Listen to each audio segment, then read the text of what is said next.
আসসালামু আলাইকুম ছোট্ট বন্ধুরা, কেমন আছো সবাই? আশা করি আল্লাহর রহমতে ভালো আছো। আমিও ভালো আছি। আজকে চলো আমার মিনি কিচেনে তোমাদের জন্য খিচুড়ি রান্না করব। এটা মাংস দিয়ে ভুনা খিচুড়ি রান্না করব। আমি দেখো চুলায় কিন্তু তেল দিয়ে হাঁড়িতে কিন্তু তেলটা গরম করে নিয়েছি। তারপরে কিন্তু পেঁয়াজ দিয়ে দিয়েছি, রসুন কুচি দিয়ে দিয়েছি, সাথে 2টা এলাচ দিয়েছি, 2টা দারচিনি, 2টা তেজপাতা দিয়ে সুন্দর করে এটাকে একটু ভেজে নিব। এবং এর ফাঁকে আমি এক টুকরা মাংস নিয়েছি, এটাকে ছোট ছোট করে কেটে নিব।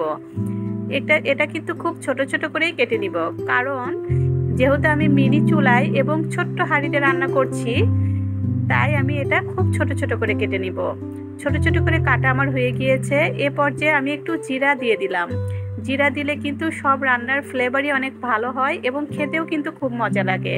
জিরাটা দেওয়ার পরে আমি একটু সুন্দর করে নেড়ে চেড়ে দিব, যাতে পেঁয়াজগুলো এবং মশলাগুলো সুন্দর করে ভাজা হয়। আমার ভাজা হয়ে গিয়েছে। আমি এখানে 1 চামচ হলুদের গুঁড়া, 2 চামচ ধনিয়ার গুঁড়া দিয়েছি এবং 2 চামচ মরিচের গুঁড়া দিয়ে দেব। এই দেখো 1 চামচ দিলাম, এরপরে আবার 1 চামচ দিয়ে দিব। তারপরে আমি দিয়ে দিব 1 চামচ আদা রসুন বাটা। না, আমি 2 চামচ আদা রসুন বাটা দিয়েছি। 2 চামচ আদা রসুন বাটা এবং একটু লবণ দিয়ে দিব। দিয়ে এটাকে সুন্দর করে নেড়ে চেড়ে মশলাটা খুব সুন্দর করে কষিয়ে নেব। যখন সুন্দর লাল লাল কষানো হয়ে যায়, তখনই কিন্তু আমি আমার মাংসগুলো দিয়ে দিব। আমার কষানো কিন্তু হয়ে গিয়েছে। এখন আমি ছোট ছোট টুকরা করে কেটে রাখা মাংসগুলো এর মধ্যে দিয়ে দিচ্ছি। মাংসগুলো দিয়ে এটাকে নেড়ে চেড়ে সুন্দর করে কষিয়ে নিব ঢাকনা দিয়ে ঢেকে। এটাকে কিছুক্ষণ পরে ঢাকনা তুলে দেখলাম যে কষানো সুন্দর হয়ে গিয়েছে এবং মাংসটাও সিদ্ধ হয়ে গিয়েছে। এ পর্যায়ে কিন্তু আমি এখন চাল দিয়ে দিব। আমি আজকে ভাতের চাল দিয়ে যেহেতু ভুনা খিচুড়িটা রান্না করছি, তাই আমি ভাতের চালই দিয়ে দিলাম। এখানে ভাতের চালের পরিবর্তে তোমরা কিন্তু পোলাওয়ের চাল দিতে পারো। পোলাওয়ের চাল দিলেও কিন্তু অনেক মজা হয়। আমার পোলাওয়ের চাল বাসায় ছিল না, তাই আমি ভাতের চালই দিয়েছি।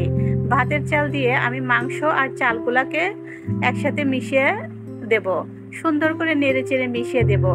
তারপরে আমি এখানে একটু গরম পানি দিয়ে দিচ্ছি, অল্প করে গরম পানি দিয়ে দিলাম। পরে আবার একটু পানি দিয়ে দেব। এই যে চামচের সাথে লেগে আছে, এটা ধুয়ে দিলাম। ধুয়ে এটাকে সুন্দর করে ঢাকনা দিয়ে ঢেকে রান্না করে নিব। এই যে দেখো ঢাকনা দিয়ে ঢেকে 10 মিনিট রান্না করেছি। আমার কিন্তু ভুনা খিচুড়ি রেডি। এখন এটা নামিয়ে তোমাদের দেখাবো কেমন হয়েছে। দেখো কি সুন্দর হয়েছে, দেখতে যেরকম সুন্দর হয়েছে, খেতেও অনেক মজা হয়েছিল। তোমরা চাইলে বাসায় কিন্তু এভাবে ছোট্ট মিনি চুলায় ভুনা খিচুড়ি রান্না করে খেতে পারো। ছোট চুলায় ভুনা খিচুড়ি রান্না করে বাচ্চাদের দিলে তারা কিন্তু খেতে অনেক মজা পাবে এবং অনেক মজা করে খাবে। খুবই মজা হয় এভাবে রান্না করলে। আশা করি আমার ভিডিওটা ভালো লাগলে শেয়ার করবে, লাইক করবে। ধন্যবাদ।